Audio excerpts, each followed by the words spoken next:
Good morning. Today we are doing 5.4, which is simplifying rational expressions. And rational expressions are basically they're fractions, okay, where you have P over Q, where P and Q are polynomials and Q cannot equal 0. We can never divide by 0 because that'll make it undefined. Okay, some examples of what an irrational expression will look like is something like 2x plus 3 over x. So I got a polynomial here and a polynomial here. 5 over x squared plus 6, again, polynomial over a polynomial. Or it can be even a little more complicated where we have something like x squared minus 6x plus 9 over x squared minus 4. I got a polynomial here and a polynomial here. So these are all examples of rational expressions. Okay, so rational expressions are not defined for any value that cause the denominator to be 0. These are called excluded values. Since division by 0 isn't possible, we must be careful that we do not use a value in the denominator that will give us a 0. Okay, so what I want to do is find some values of variables for which the expression is undefined, and these are excluded values. Okay, so let's take a look at this problem right here, and I want to find the excluded value for x plus 2 over x minus 3. Okay, so the value of the numerator has no bearing on whether the rational expression is undefined. This can be 0 up here because when I have 0 in the numerator, that just gives me a 0. Okay, and that's okay. That's not breaking any rules. Up here, we said our denominator cannot equal 0. So this x minus 3 part can't equal 0. So we are looking for what will make the denominator 0. So all that I'm going to do is take whatever my denominator is here, which is x minus 3. I'm going to set it to 0, and then I'm going to solve for x. So let's add 3 to both sides, and I will get x equals 3. So that is the one thing that x cannot equal. So x cannot equal 3, because if I take that 3 and I put it in here, I'll get 3 minus 3, that equals 0. That would be breaking our rule. We can't have that. So when I am looking for these excluded values, all I do is I look at my denominator, set it to 0, and solve. Okay, so let's take a look at example number 2 here. I want to find the excluded value. Remember, I only need to set my denominator to 0. So now I need to solve it. Well, I need to factor that first. So let's factor. And then I'll have a negative 3 and a positive 2. Multiply those two together, it gives me negative 6. Add those two together, it gives me the negative 1. Okay, then use your 0 factor property. This one will give me a 3, and this one gives me a negative 2. And x cannot equal 3 or negative 2. If I take either one of those and put them up here, it will cause my denominator to be 0. Let's check that out real quick. If I put the 3 in there, I'll get a 9. Minus 3, then the minus 6, well, that gives me 0. Let's put the negative 2 in there. So negative 2 squared gives me a 4. The opposite of negative 2 is a positive 2. Then I have the minus 6. Well, that gives me 0. Okay, so x cannot equal 3 or negative 2 because I'll make us break that rule up there. All right, so the next one here I have 4 over x squared minus 16, and I want to find its excluded values. All right, set the denominator to 0, factor, so that's going to be an x plus 4, an x minus 4, equaling 0. Use your zero factor property. -4 there and a 4 here, so x cannot equal -4 or 4. Okay, so let's take a look at number 4 here. Almost the same thing, except I have a plus sign here. Remember, it doesn't matter what the numerator is, so I set this one to 0 here. And, well, I can't factor that, right? Because that's a sum of squares, and we can't factor it. Well, I've had students say, well, -4. Okay, well, if I take that -4 and I square it, then I add 16 to it. Okay, so that gives me 16 plus 16, which is 32. Okay, that doesn't give me a 0, so it can be -4. Well, then some students have said, oh, well, let's put a 4 in there. And that's what happens when you put a 4 in there. I get a 16 plus 16 again, equaling 32. Again, that's not 0, so it can be 4. Then I've had students say, well, put a 0 in there. Okay, let's put a 0 in there and square that, plus 16. 0 squared gives me, well, 0 plus 16, so that's 16. It's still not 0 over here. So whatever we do, we cannot make this denominator be 0. If I think about it, if I take any number, a negative number, and put it in here and I square it, it's going to give me a positive number. And then I'm adding more to it, so it's just going to be a bigger positive number. So we can't get the denominator to be 0 there. All real numbers work, okay? So x equals all real numbers. That's what that means. So I can put any number in there, okay?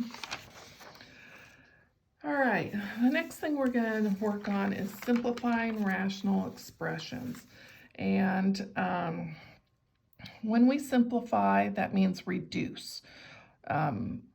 Rational expressions are fractions, and fractions should be written in lowest terms at all times. And multiplying or dividing the numerator and denominator of a rational expression by the same non-zero number will not change the value of a rational expression. Okay, so rational expressions come in this form here, P times R over Q times R. All right, notice it has to be multiplication here, has to be, okay? And what is R over R? Well, that's 1, right? Anytime you have the same thing in the numerator and denominator, it's 1. Those guys will cancel out, and I'll end up with P over Q. Okay, so P, Q, and R are all polynomials, and R and Q cannot equal 0. Now, I want to point out here that simplifying a rational expression can change the numbers that make it undefined, and we'll look at that here in just a minute, okay? Let's take a look at just a simple problem here and see how we would reduce it. Okay, let's break up 6 into a product of primes, and that would give me a 3 times 2. And then I am going to break up the 15 into product of primes, so 3 times 5. All right, 3 times 3 here is 1, so we can cancel those guys out, and I'd be left with a 2 over 5. Okay, all right, so same procedure works for rational expressions. You're going to factor the numerator and denominator as much as you possibly can, and then we're going to divide out any common factors. All right, let's take a look at this first one here, our first example. Okay, so I'm looking at this top part here. I think, hey, I can factor out an x squared.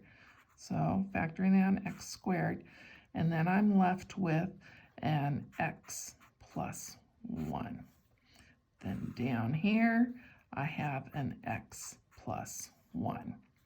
All right, now that this is multiplication, remember this has to be multiplication for you to be able to cancel out anything. So between here and here is multiplication. Well, what is x plus 1 over x plus 1? That is 1. So we can cancel those guys out, and I am left with an x squared. Okay, so now it's simplified. Well, let's go back and take a look at this part again. Simplifying a rational expression can change the numbers that make it undefined. Let's look at this original one here. What would make that undefined? Well, if I set that to 0 and use my zero factor property, I get x cannot equal -1.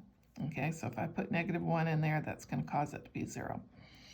Well, let's go all the way over here to our simplified form. What would make that undefined? Now remember, you have a 1 down there. If I put any number in there, well, I don't have a variable down there, so I can't put any number down there, right? So in this case, x equals all real numbers. My domain on this, and domain is possible values for x, has changed. Okay, over here, my domain is all real numbers except for -1, and over here, it's all real numbers.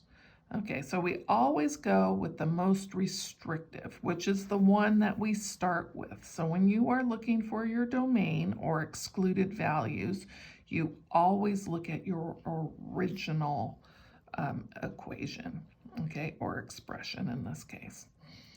All right, so this is my excluded value here, and this over here is in simplified form. Okay, let's take a look at another problem here. So you can break it down into primes again. So this would be, or in expanded form, 7 times a over 7 times 3 times a, like that. Okay, so 7 over 7, that's 1. A over a, that's 1. Then put together everything that's left over. So a squared over 3. And for excluded value, I have that a there, so I have to write down a cannot equal 0. Okay, simplified form here, and this one right here is my excluded. Now, most of the time when we're simplifying rational expressions, we assume that values of the variable making a rational expression undefined are excluded. That's most of the time, not all the time, okay? So you just have to sort of look at the instructions if they say assume all variables are positive or something like that, okay? All right, let's take a look at this next one here. It's really tempting to cross out those 4 x's right there, but you cannot do that, okay?